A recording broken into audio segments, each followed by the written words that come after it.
Good evening. Thanks for being with us. Let me say up front that this is not a story about North Korea, and that's kind of the point. But on October 9th, 2006, at around 10:30 a.m. local time, the ground started to shake beneath a small village in the northeast corner of North Korea. Halfway around the world, back here in the U.S., seismologists recorded what looked to be a 4.3 magnitude earthquake. But what happened in North Korea that morning was not an earthquake. It was a nuclear explosion. Kim Jong-il defies the U.S. and the world and claims to have set off an atomic weapon. That day in 2006, the secretive, repressive North Korean regime showed the world that they had built and tested a nuclear bomb. A rogue country building nuclear weapons, threatening to proliferate that technology, stockpiling weapons of mass destruction. But when 9/11 happened and the U.S. government announced that those actions would now constitute a grave and unacceptable threat to the United States, there was no radical change in our actions toward North Korea. There was no move by the U.S. to disarm that country after 9/11. Instead, the U.S. went into Iraq. If the threat of weapons of mass destruction was the driving force for U.S. action after 9/11, why Iraq rather than North Korea? At the time, North Korea really was building a nuclear bomb and threatening to proliferate that technology. Iraq wasn't. The case for war in Iraq that was presented to the American people proved to be a smokescreen. There were no weapons of mass destruction. There was no reconstituted Iraqi nuclear program. The case that was made publicly for that war turned out to be false. What was true? What was the reason for that war? We know that it wasn't the reasons that they told us. So why did we really do it? Newly obtained documents from both here and abroad, as well as interviews with many of the key players in the war planning process and in the invasion, now provide an answer to that question, the question of why we did it. Watch.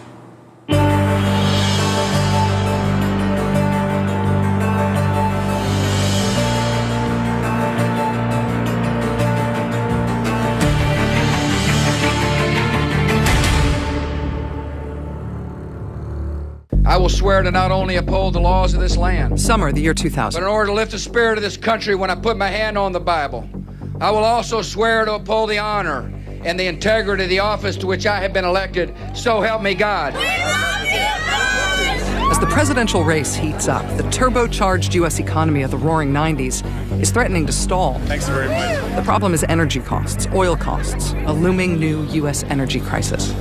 And in the United States and throughout the world tonight, the rising prices of oil are beginning to be a drag on these boom economic times. The high price of oil and the soaring price at the pump have been at the top of the national conversation for months now. With global energy demand on the rise and U.S. dependence on foreign oil at an all-time high, George W. Bush turns America's looming energy crisis into a central issue for the presidential campaign. We got a potential crisis in the energy markets because we've had no energy plan, and it's to me that's that's a possible problem for the next administration. When it's clear that he will be the Republican nominee, and with energy taking center stage in the campaign, Bush taps Dick Cheney, a man with deep experience in both politics and the oil industry, to be his running mate. I believe you're looking at the next vice president of the United States. The two running mates make the case that the Clinton administration did not know how to handle the issue of oil, but a George W. Bush administration would. Those gasoline prices are going up. You know why? There's been no energy plan. The fact that we don't have an energy policy out there is one of the major storm clouds on the horizon for our economy. Rewind a year before that election. Dick Cheney is CEO of the oil services firm Halliburton, speaking at the Institute of Petroleum's fall conference in London. He says there, for over 100 years, we as an industry have had to deal with the pesky problem that once you find oil and pump it out of the ground, you've got to turn around and find more or go out of business. Looking ahead to 2010, by which time he says the world's energy needs will have increased by millions of barrels of oil per day, Cheney asks, where is the oil going to come from? Quote, the Middle East, with 2/3 of the world's oil and the lowest cost, is still where the prize ultimately lies. Arguing that oil is the fundamental building block of the world's economy, the future vice president says governments and the national oil companies are obviously controlling about 90% of the assets. Companies are anxious for greater access there, he says, but progress continues to be slow. They sought oil that was just not accessible because of political circumstances. Oil that, if it could be accessible, was abundant and easy to market. When Dick Cheney gave that speech in London, he was talking about the industry's interests. Later, he was talking about the government's interests, but the conclusion of both of those was the same. We need to get into the Middle East. In the summer of 2000, Iraqi leader Saddam Hussein and his state-run oil company control about 10% of the world's oil reserves. Experts say Saddam has terrific leverage now because with demand for oil high and U.S. supplies at a 24-year low, the 2 million barrels a day of oil Iraq produces matter. My big fear is that Saddam Hussein is going to take the advantage of this tight market to cut oil production, and that could send prices up much higher. God bless you all, and God bless America. On the campaign trail, Bush and Cheney zero in on Saddam's control of vital oil resources as a potential threat to America's security. On the Clinton-Gore watch, Saddam Hussein's Iraq has become a major supplier of oil to America. This means that one of our worst enemies is gaining more and more control over our country's economic future. I think if we were to look for something that could develop, it's the possibility that we might find ourselves without adequate supplies of energy in the future, and there'd be no quicker way to shut down our economy than that. As Bush and Cheney take office in January 2001, they inherit a country that is thirsty for oil and a familiar enemy who's sitting on a sea of it. In Iraq, the oil is right there on the waterfront. All you got to do is stick a straw in it, pipe it out to a boat. Boat goes around the Straits of Hormuz, and there it is in European markets. What it has and what it puts onto the world market makes it a very important player. It was a oil man's mecca or utopia for sure.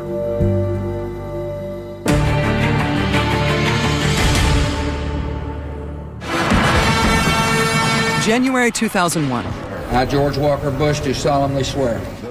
George W. Bush assumes the presidency with the nation's energy concerns near the forefront.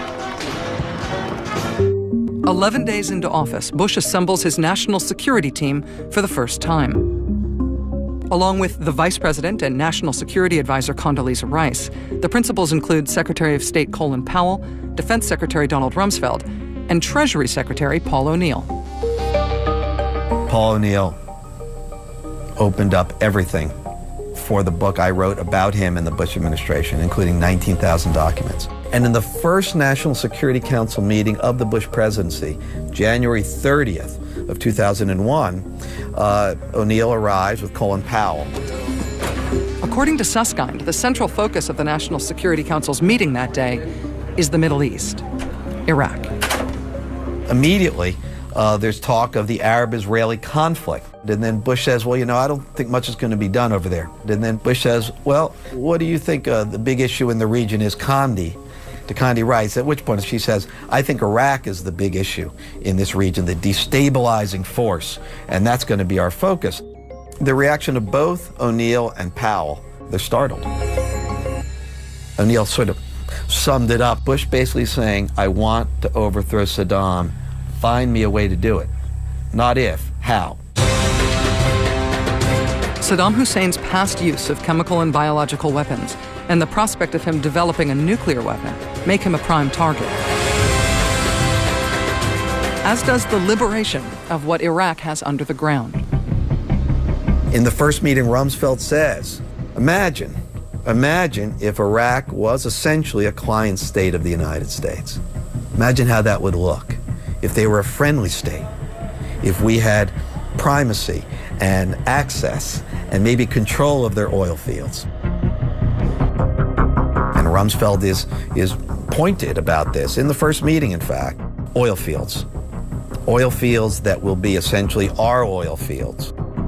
As the National Security Council trains its focus on Iraq, that same week, President Bush also directs Vice President Cheney to head up a high-level energy task force. Its operations are run out of Vice President Cheney's office. It was a highly secret operation, and it was arranged to be that way.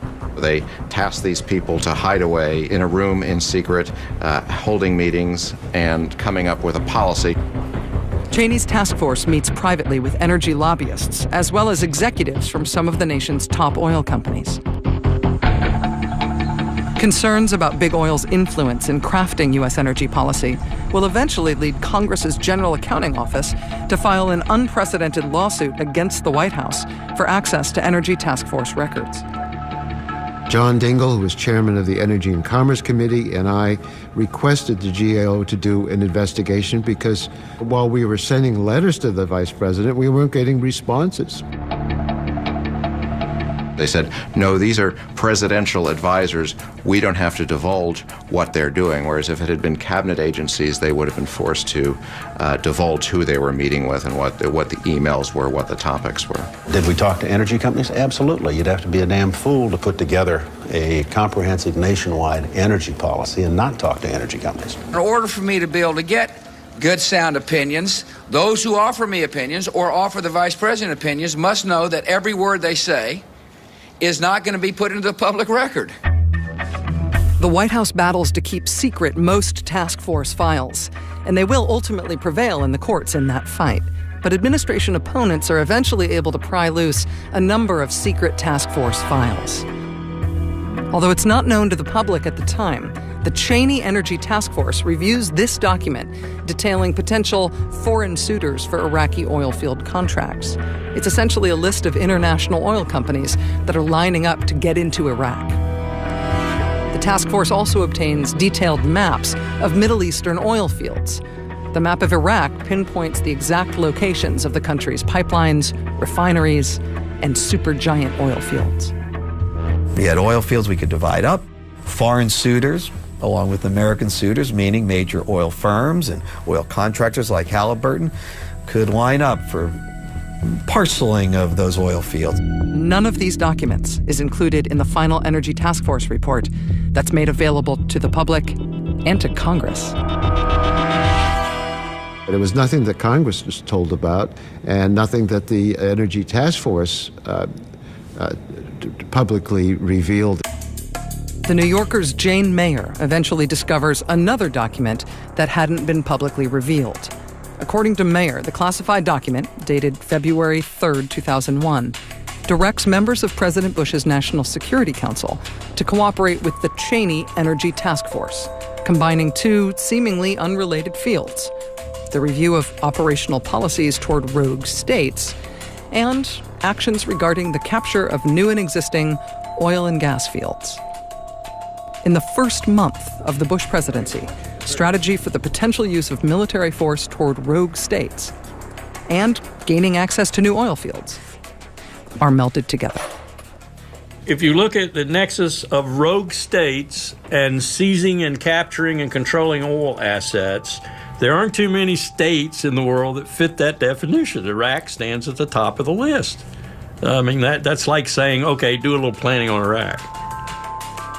This January 2001 report, also reviewed by the task force, warns that with global oil demand skyrocketing, oil-rich Iraq may not be able to build the infrastructure necessary to meet the upward curve in energy demand. The report says the decades-old sanctions against Iraq are keeping much of that country's oil from getting to Western markets. The demand for world oil was so intense that you really needed to unlock all of the supply you could find. And at that time, the sense was that both Iraq and Iran were the two sources of really bottled up supply that was irrationally off world markets.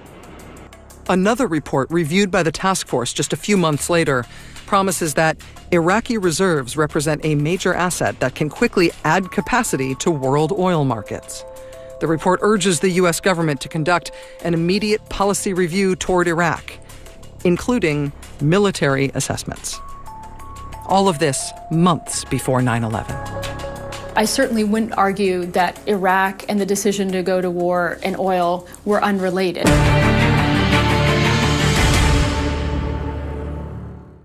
Let our position be absolutely clear. an attempt by any outside force to gain control of the Persian Gulf region will be regarded as an assault on the vital interests of the United States of America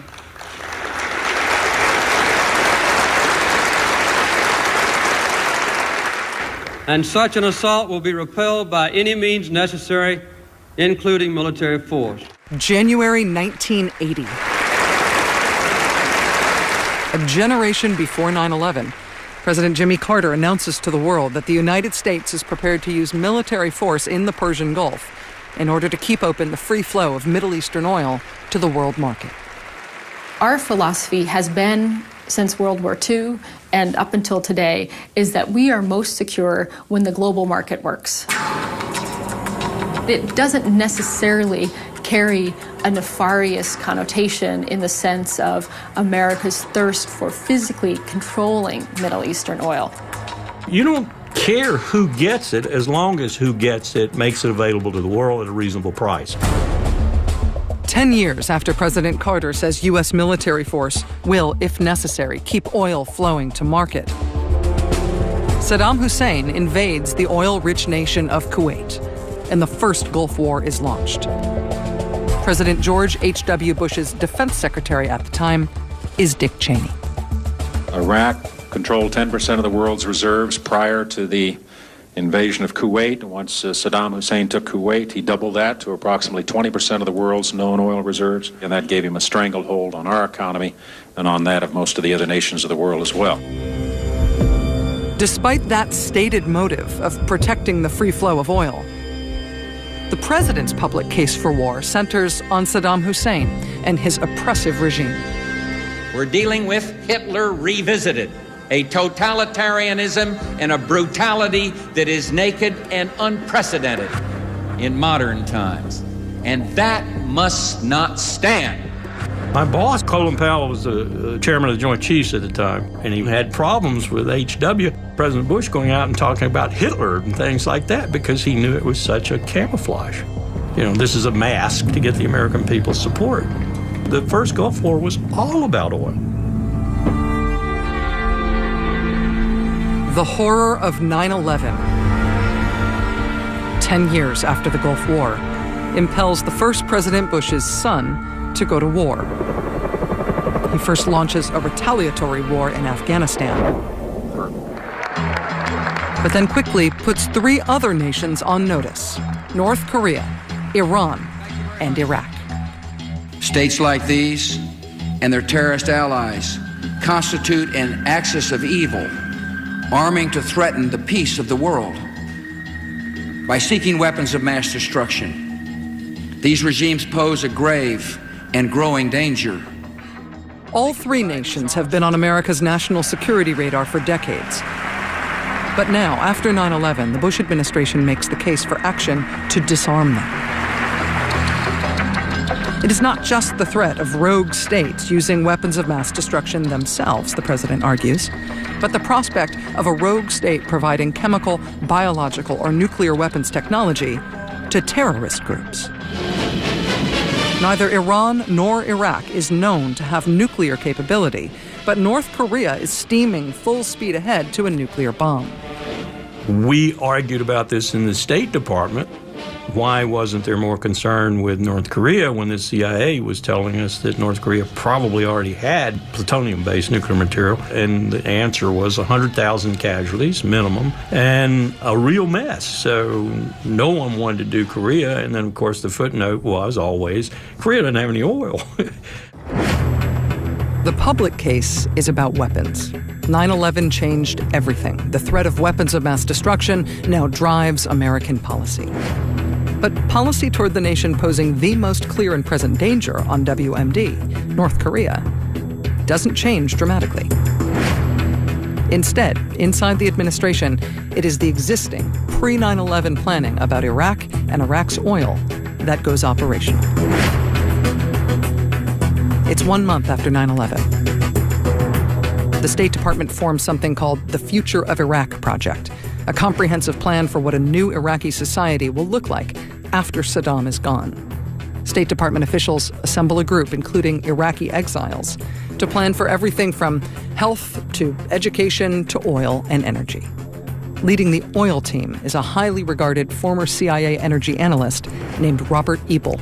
And so we're going to bring together all these senior ex-Iraqi oil officials, and we're going to have them prepare a report on the future of oil in Iraq. Members of the group meet in London. They meet at a Washington, D.C. area hotel. They assert that without a radical restructuring of its oil industry, Iraq's oil potential will remain unrealized. In this draft report, revealed here publicly for the first time, the State Department group calls for international oil companies to be allowed back into Iraq and for the rapid expansion of Iraqi oil production, quote, in the quickest possible time. Its findings were how this bunch of ex-Iraqi oil officials envisioned how they would come in and to tell the government what it needed to do. Publicly, the administration presses its case to the American people that Iraq must be confronted before Saddam Hussein's true intentions are revealed in a nuclear mushroom cloud. But the last thing we should want is a smoking gun. A gun doesn't smoke till it's been fired. Privately, though, the internal deliberations are also about exploiting Iraq's oil. The Pentagon is debating, quote, whether to use control of Iraqi oil to advance important U.S. foreign policy objectives affected by energy issues.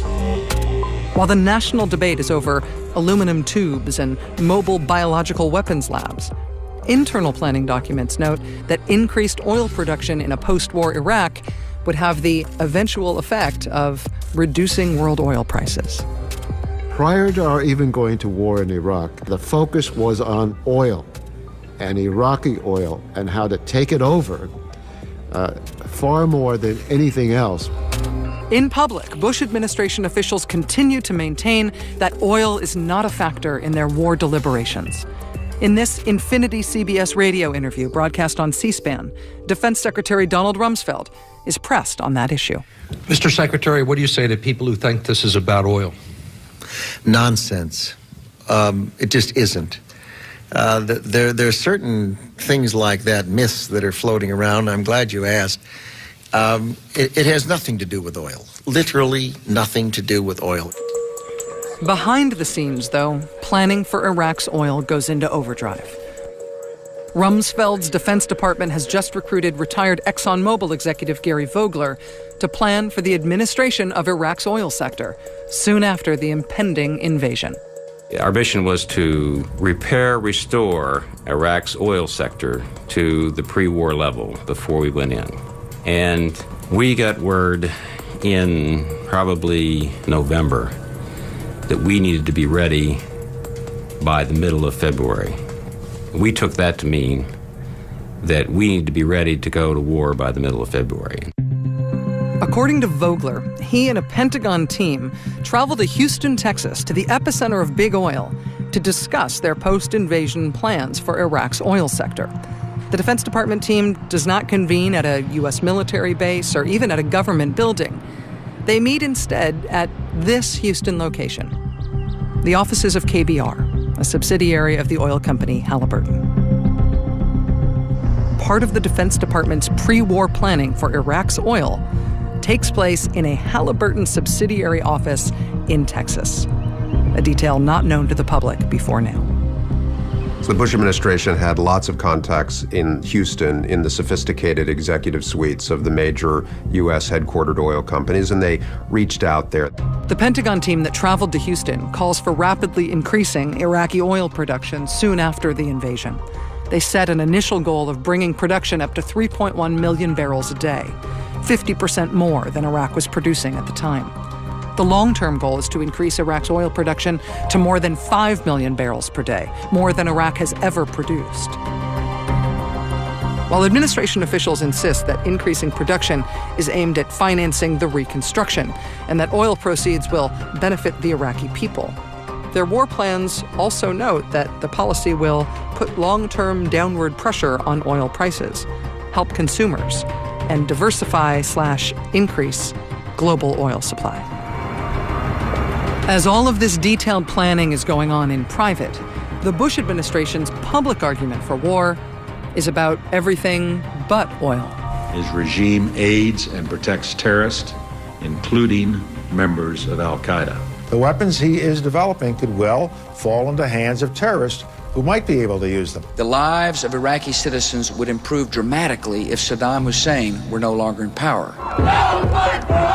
None of the behind-the-scenes planning for Iraq's oil is publicly known, and the administration leaves oil out of the public conversation altogether. But a large segment of the American public suspects that oil is a motive. No blood for oil becomes an anti-war battle cry. People misunderstand this business of oil. It isn't about possessing it. It isn't about ExxonMobil and Chevron and Total and Elf owning the oil. It's about the oil flowing freely at a reasonable price. So this is what we say when we mean protecting oil. We mean protecting the access, protecting the price, protecting the stability, and so forth, not owning it. It wasn't a war for oil, but it was, in a meaningful way, a war about oil and about the role that oil plays in our world and in our world economy. The idea was to go into Iraq to remove Saddam Hussein and his government. Once that job is done, then it's about oil, period.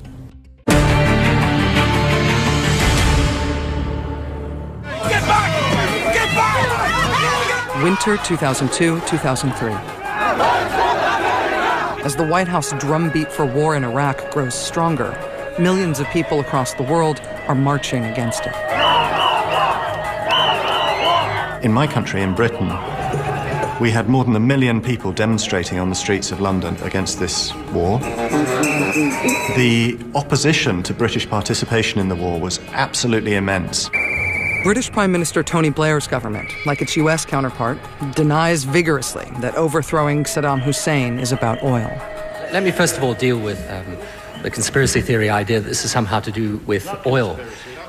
There is no way whatever, if oil were the issue, that it would not be infinitely simpler to cut a deal with Saddam, who I'm sure would be delighted to give us access to as much oil as we wanted if he could carry on building weapons of mass destruction. In Britain, where we have two major oil companies, BP and Shell, they were asked, what have you asked the British government for in relation to the Iraq war? And both the oil companies and the Blair government said, we haven't even talked about it. Absolutely no meetings on this subject. So I managed to get documents which recorded 5 meetings that took place between BP and Shell and the British government between October 2002 and March 2003. 5 meetings. One of the meetings was between BP and the British Foreign Office, and the opening sentence was, Iraq is the underlined big oil prospect. BP are desperate to get in there. So you had BP, you had the Blair government both saying in public, oh no, we don't talk about this, we're not thinking about the oil. In private, as these documents reveal, they were talking fundamentally about it. Back in the U.S., the Bush administration is also denying a Wall Street Journal report that administration officials held meetings about the war with oil industry executives. But British documents now reveal that in the fall of 2002, ahead of the invasion, BP's Middle East director held a week of meetings with officials from both the U.S. State Department and the Pentagon, including with Paul Wolfowitz, Donald Rumsfeld's second-in-command. At the Pentagon, with just 2 months until the invasion, attention turns to who will run Iraq in the immediate days and weeks after the fall of Saddam. Retired Army Lieutenant General Jay Garner, a man with deep experience in the region, gets the call from Donald Rumsfeld. He said, what we need right now is somebody to come in, put a staff together, and operationalize the plans we put together. You know, you'd think if you're going to put that together, you'd have office space and desks and computers and telephones and all that. I didn't even have a chair. That lack of planning when it comes to basic post-Saddam governance stands in stark contrast to the level of planning that's already well underway for Iraq's oil sector. There was a very strong sense of urgency. It was 12, 15-hour days from what I remember. They knew where every pipeline, where every refinery, gas plant, oil field, gas oil separation plant was.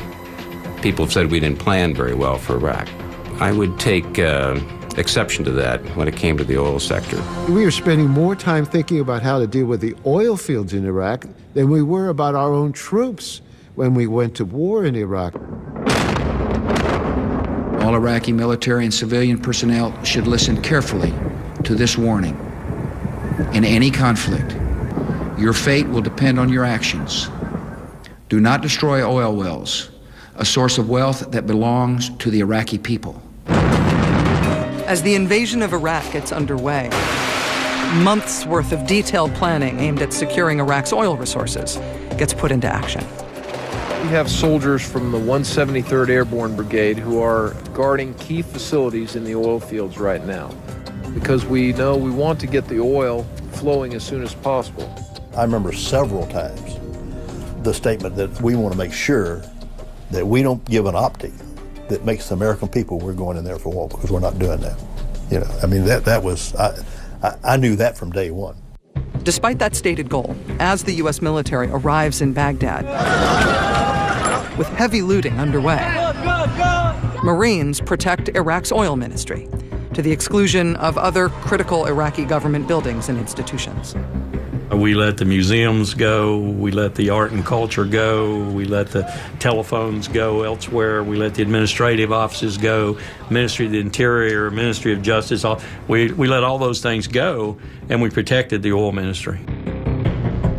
The perception that the U.S. has launched a war for oil is further stoked when the U.S. Army's 101st Airborne Division crosses the border into Iraq and establishes 2 refueling stations in the Iraqi desert. The Army names the 2 desert outposts after Exxon and Shell, unbeknownst to the companies themselves. Presumably some colonel in the planning cell thought that this would be an easy designation for American soldiers, flying helicopters through dust storms to bear in mind and to find on a map, but it did kind of undermine the PR campaign. As coalition forces roll into Baghdad and topple Saddam, the general selected by the Pentagon to stabilize the situation and quickly turn over power to the Iraqis finds that his mission has changed. I did not want to slip from liberation into occupation. I thought that's the worst thing we did. My understanding from Rumsfeld, from the White House, from everywhere, that we were going to go in there and we were going to set up an interim government as rapidly as we could. But when Ambassador Bremer came over, that direction had changed. Instead of quickly handing off power to a new Iraqi government and getting out, the Bush administration selects former Ambassador L. Paul Bremer to take over in Iraq and remake Iraq's entire economy, starting with the oil sector. We're not here to be a colonial power. We're here to help turn over as quickly as we can efficiently do it to the Iraqi people, their country. We had virtually no elbow room for major changes to anything unless we could get the oil going, and that was our priority.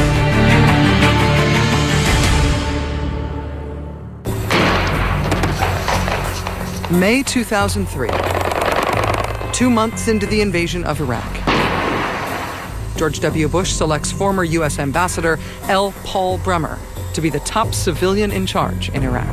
The ambassador goes with the full blessings of this administration and the full confidence of all of us in this administration that he can get the job done. At the top of the list for Bremer is oil. I had been told that we had to get the oil going because it was an oil-dominated economy. This was fairly straightforward. Unless you can get the oil going, you can't get the economy going. What Bremer and his team find when they get into Iraq is an oil infrastructure decimated by decades of war, sanctions, and corruption. I was shocked when I got there about how undercapitalized it had been and how neglected it was. The oil fields were being held together, kind of by baling wire and duct tape. And by the way, in some cases, literally duct tape. The day after Bremer arrives in Baghdad, the Bush administration draws up secret policy guidelines, which are later declassified, stating that the coalition will move to privatize state-owned enterprises in Iraq, including the oil industry. Oil was the lifeblood of the Iraqi economy. You got to get the oil going if you're going to get the economy going. It was not something we were doing for selfish American reasons or because we wanted more oil on the world market or all of these fantasies that people dream up. We were doing it because we were the Iraqi government. The task of remaking Iraq's oil sector falls to retired Shell Oil CEO Phil Carroll. Carroll is appointed by the Bush administration to be the senior advisor to Iraq's oil ministry. His role was as was the case with all of these advisors, to essentially get alongside the Iraqis at the Ministry of Oil, make an assessment of the physical plant, the oil fields, the production facilities, and of the people. When Carroll arrives in Baghdad, he comes up against radical U.S. plans being discussed to commandeer and transform Iraq's entire oil industry. He was surrounded by politicized young Republican volunteers who had no experience in the oil industry, who were planning stock market privatization schemes, who were running around talking about building pipelines from Baghdad to Israel, things that were really highly unrealistic and provocative. Phil Carroll very much acted as the brakes against the privatization crowd. In this 2005 BBC report, re-aired on the program Democracy Now!, Phil Carroll describes what he encountered when he arrived in Iraq. There were models everywhere, from the total privatization to partial privatization, et cetera, et cetera. There were all sorts of ideas floated about the economy of Iraq and what ought to be done. I was very clear that there was to be no privatization of Iraqi oil resources or facilities while I was involved. End of statement. The first meeting that he and I had in Baghdad, we sat down together and he said, "Gary, if I hear any hint of an oil grab out of here, I'm leaving." And I looked him in the eye and I said, "Phil, if there is, I'll be with you." The oil industry veterans ultimately prevail as Paul Bremer decides to keep in place, at least temporarily, Saddam's decades-old ban on foreign companies owning Iraqi oil assets. But with the occupation not going well, with Iraq unraveling, the foreign governments that led the invasion start to jockey for position to try to take advantage of what Iraq has under the ground. Less than 2 months after the invasion, as the insurgency boils, the British government is internally discussing getting Iraq's oil fields up and running as its first main target. They're debating how to position Britain in Iraq to maximize their own long-term energy security. And Britain is not the only one. In the battles of Afghanistan and Iraq, Polish forces served with skill and honor.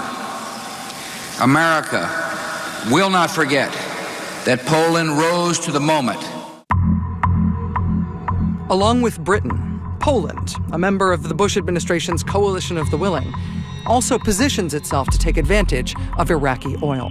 In July 2003, a consortium of Polish companies signs a contract with Halliburton subsidiary KBR to join in Iraq's reconstruction. At the signing, Poland's foreign minister declares that their government has never, quote, concealed our desire to provide Polish firms with direct access to sources of crude oil. Access to Iraq's oil, Poland's foreign minister says, quote, is our final goal.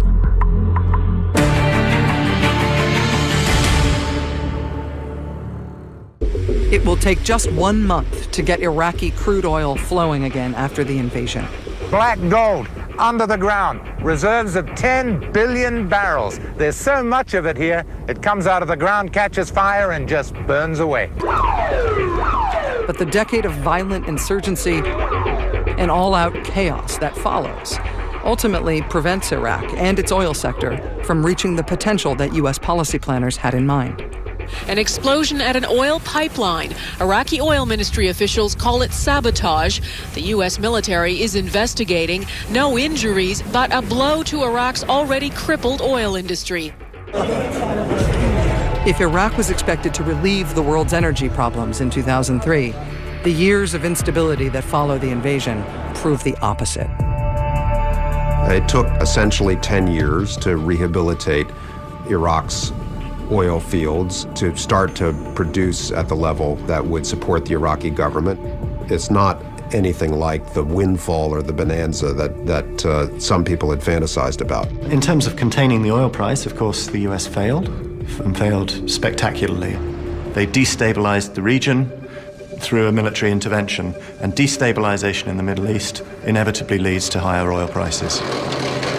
Despite that instability, Iraq's vast oil fields, which were once state-owned and controlled by Saddam Hussein, are now largely open to Western oil companies and completely free from the sanctions that held back their full potential. Iraq's easy oil is finally getting to market. Iraq in 2012 produced more oil per day than it had at any point in the previous 3 decades. It's now on track to become the world's second largest oil exporter, behind only Saudi Arabia. This idea that Iraq mattered because it had oil was important, if not central, to the decision to invade the country. Anyone who controls the Straits of Hormuz can shut down the industrial structure of the West. And I always was very much concerned about that. My view was taking out Saddam Hussein was a very important thing. So my view of the war was, yes, it was about oil. In the decades since the invasion, declassified documents have revealed private deliberations about Iraq's oil in the US and in the UK that were unknown to the public at the time, deliberations that were never part of the public case for war. With the revelation that Saddam did not have weapons of mass destruction, with the collapse of the public case for war, those involved in the war effort have also now begun to reflect on what transpired in private, behind that public case. What was the reason for the invasion? What was the reason for that near decade of war? Why did we do it? If you know the region as well as I do now, particularly after spending many years in the military doing war planning for the region, it'd be risible for me to say it wasn't about oil. Of course it was about oil. The Iraq war was presented to us to stop Saddam Hussein from getting weapons of mass destruction. We know now that to a great extent the war in Iraq was about oil. I know there are people who make the argument, as they did in the first Gulf War, that this war of liberation was actually a war about oil. I frankly know of no evidence that shows that. I certainly wouldn't argue that Iraq and the decision to go to war and oil were unrelated. I mean, Iraq, 95% of Iraq's revenues come from oil. It is a big global producer and, at least today, exporter. You can't divorce these things. These are realities. We, in my mind, we did not go into Iraq for oil. You know, the folks that I worked with, we all felt like we were going into Iraq because of WMD. Now, were there other folks that had other reasons? I'm not aware of it. There may have been. We didn't go into Iraq to get the access to the sand. We got into Iraq to get the access to oil. Period. An attempt by any outside force to gain control of the Persian Gulf region. A U.S. foreign policy doctrine that was first articulated during an energy crisis in the 1970s, put into action during a Gulf War in the 1990s. And that must not stand. And then brought to its full potential in 2003. Do not destroy oil wells, a source of wealth that belongs to the Iraqi people. That foreign policy doctrine is not a thing of the past. Even as America has upped our own oil production, the commitment to defend the international free flow of oil by force remains. The United States of America is prepared to use all elements of our power, including military force, to secure our core interests in the region. We will ensure the free flow of energy from the region to the world. U.S. interests in the Persian Gulf region are always first and foremost about oil. Oil and war mix, and they're mixing today, and they're going to mix a lot more.